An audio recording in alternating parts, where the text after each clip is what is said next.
দর্শক, আমি এখন আছি বানিয়াচং উপজেলার শমীদপুর ইউনিয়নের আতুকুরা গ্রামে। আতুকুরা গ্রামের ঐতিহ্যবাহী বড়ান বিলে। এই বিলে প্রতি বছরই এ মৌসুমে গ্রাম বাংলার ঐতিহ্যবাহী পলোবাইস হয়ে থাকে। আজও এই পলোবাইসের আয়োজন করা হয়েছে। এখানে পলোবাইসে অংশগ্রহণ করার জন্য সকাল থেকে আতুকুরা গ্রাম সহ আশেপাশের যে গ্রামগুলো রয়েছে, গ্রামের শৌখিন যারা মৎস্যজীবী রয়েছেন, পলোবাইসে অংশগ্রহণ করেন। তারা এসেছেন শুধু আতুকুরা ও এর আশেপাশের গ্রাম নয়, জেলার বিভিন্ন স্থান থেকে শৌখিন মৎস্যজীবীরা এসেছেন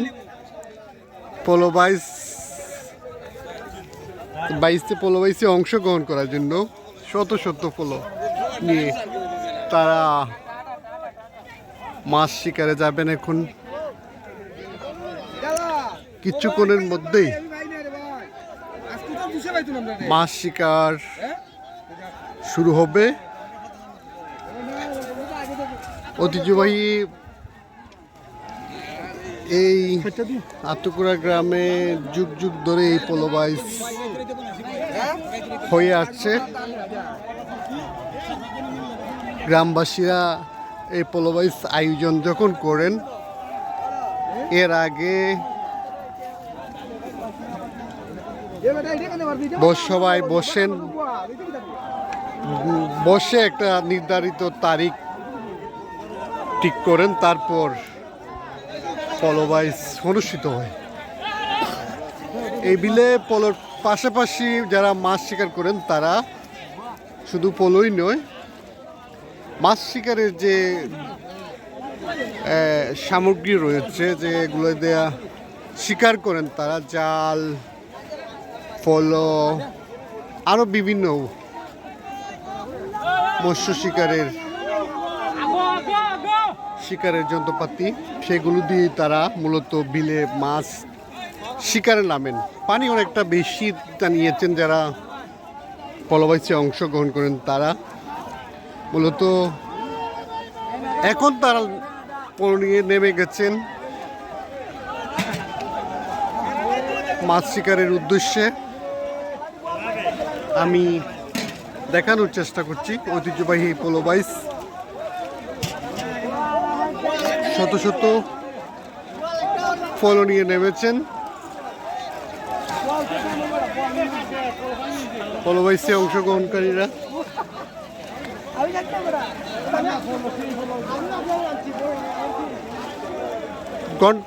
প্রায়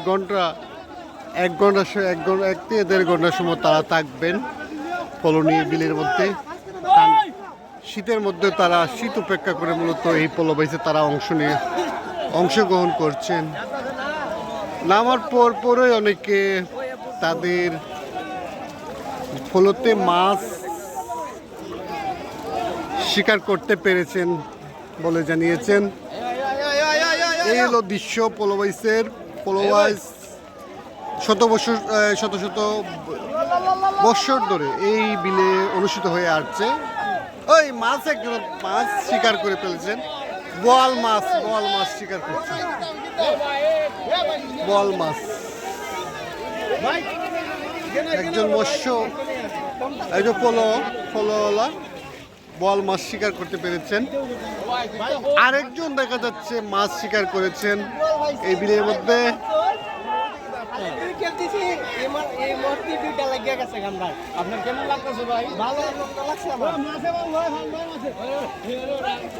একজন ফলোওয়ালা তার মাছ তার পলোতে পড়ার পর তার অনুভূতি প্রকাশ করেছেন এই মাছ পাওয়ার। আসলে যা মূলত এখানে শখের বসেই তারা আসেন পলো নিয়ে ভাবার জন্য। পরবর্তীতে দেখানো যাবে আপনাদের কে কি ধরনের মাছ পেয়েছেন আমরা দেখানোর চেষ্টা করব। এখন শুধু এই পোলো বাইসে তারা নেমেছেন। এই পোলো বাইস প্রতি বছরই হবে এমনটি জানিয়েছেন যারা এই পোলো বাইসে অংশগ্রহণ করেছেন তারা, এবং গ্রামবাসীরাও চাচ্ছেন যে প্রতি বছর এই পোলো বাইস বিলের মধ্যে যেন হয়। আরেকটি বিষয় এখানে উল্লেখ করেছেন যারা পোলো বাইসে শিকারে এসেছেন, তো তারা উল্লেখ করেছেন যারা বিল সরকার থেকে লিজ দেন মূলত তারা তাদের মাছ মারার যে সময় পার হয়ে যাওয়ার পর তারা বিলে শেষের দিকে বিষ প্রয়োগ করে মাছগুলো মেরে ফেলেন, যার কারণে পরবর্তী প্রজন্ম মাছের সৃষ্টি হয় না। অনেকটা মাছ কমে যাচ্ছে। দেশি প্রকৃতির মাছ বিলে আগের মতো নাই বললেও যারা পোলো শিকারী রয়েছেন বা মাছ মারছেন তারা জানিয়েছেন।